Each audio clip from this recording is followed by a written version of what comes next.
আবারও একটা নতুন দিন, নতুন আশা, নতুন স্বপ্ন। হ্যালো এভরিওয়ান, আমি দেবশ্রী জানা ফ্রম ওয়েস্ট বেঙ্গল, কলকাতা। দিনটি ছিল বুধবার। কালকে মেয়ের ছিল নাচের এক্সাম, দুটো দিয়ে ডিউটিতে গিয়েছি। তাড়াতাড়ি বাড়িতে ফেরত এসে মেয়েকে সাজিয়ে একদম কোনো রকমের জামাটা পরেই মেয়েকে নিয়ে বেরিয়ে গেলাম বেলেঘাটা সিআইডি মোড়। ওখানেই মেয়ের এক্সাম। এত গরম বন্ধুরা, কি বলবো, মেকআপ তো করতেই পারিনি। তো মেয়ের সত্যি প্রচণ্ড কষ্ট হচ্ছিল। আর এই গরমে কি কেউ নাচের এক্সাম নেয় বলো? কিন্তু কিছু কারণের জন্য শুধু পিছিয়ে যাচ্ছিল। তো ম্যাম ফাইনালি বলল যে না, এই দিনটা ফিক্সড, তাই নাচের এক্সামটা হলো। তো তারপর আমরা 5:30টার সময় বাড়িতে ফেরত এলাম।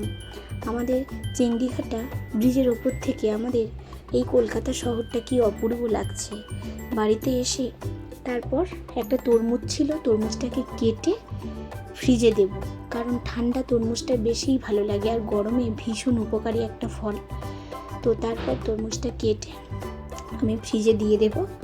আর এদিকে আমাদের দুপুরের মেনুতে যা যা ছিল তোমাদের মাঝে একটু শেয়ার করছি। আর যা খিদে পেয়েছিল, ওখানে বসারও একটু জায়গা ছিল না বন্ধুরা, প্রচণ্ড গরমে যা তা অবস্থা হয়ে গিয়েছিল। তো তারপর এই যে দুপুরের মেনুটা তো একটু দেখে নাও। কুঁদরি ভাজা, চিংড়ি আলুর তরকারি, ডাল, ভাত, এটা একটু খেয়ে নিলাম। তারপর হয়ে গেল সন্ধ্যা 6টা। আমার হাজব্যান্ড অফিস থেকে ফেরত এসেছে। সত্যি এত যা তা অবস্থা ছিল, দেখে প্রচণ্ড খারাপ লাগলো। তো আমি চট করে একটু লস্যি বানিয়ে নিলাম সবার জন্য। তো এই গরমে যদি এই বাইরে থেকে বাড়িতে যখন কেউ আসবে, তোমরাও একটু ঠান্ডা শরবত, লস্যি বানিয়ে দিও বন্ধুরা, কারণ বাইরে প্রচণ্ড গরম। সত্যি এই লিকুইড জাতীয় ঠান্ডা প্রাণটা অনেক শান্তি দেয়। তো তারপর 6টা বাজে আমিও চলে গেলাম মেয়েকে নিয়ে পড়ার ক্লাসে।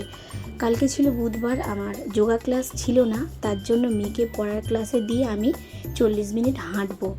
তো মেয়েকে দিয়ে দিলাম। আর মেয়ের আমার এই যে যেতে সুন্দর মুহূর্তটা খুব ভালো লাগলো, এনজয় করলাম। তারপর আমি ফেরত আসবো বাড়িতে, হঠাৎ ছেলের ফোন, মা আমি বিরিয়ানি খাবো।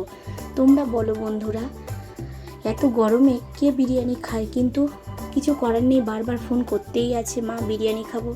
ঠিক কথা মতো আমি চিকেন এবং আমি বিরিয়ানির চাল, আতর এগুলোই নিয়ে বাড়িতে চলে এলাম আর বিরিয়ানি চাপিয়ে দিলাম। কিন্তু বিরিয়ানিটা আমি বানাইনি, আমার মেয়ে বানিয়েছে, দারুণ হয়েছিল। তারপর শাশুড়ি মাকে বললাম আগামীকালের জন্য সবজিটা কেটে দাও।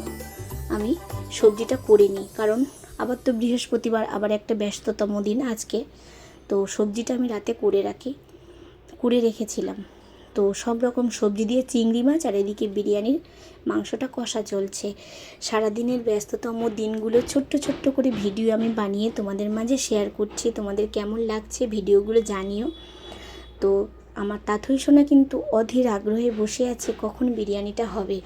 আর বিরিয়ানি হতে হতে রাত 10টা। এদিকে আমার হাজব্যান্ড সিনেমা দেখছে। তারপর বিরিয়ানিটা ভালো করে সাজিয়ে জাস্ট দমে 20 মিনিট দম হবে। আর এদিকে সবজিটাও হয়ে গিয়েছিল। এই ছিল আমার বুধবারের সারাদিনের কাজকর্ম। তো বিরিয়ানিটা প্রচণ্ড ঝরঝরে ছিল, আমার ভিডিও করা হয়নি, অনেকটা দেরি হয়ে গিয়েছিল। সবাইকে ধন্যবাদ, সবাই ভালো থেকো, টাটা।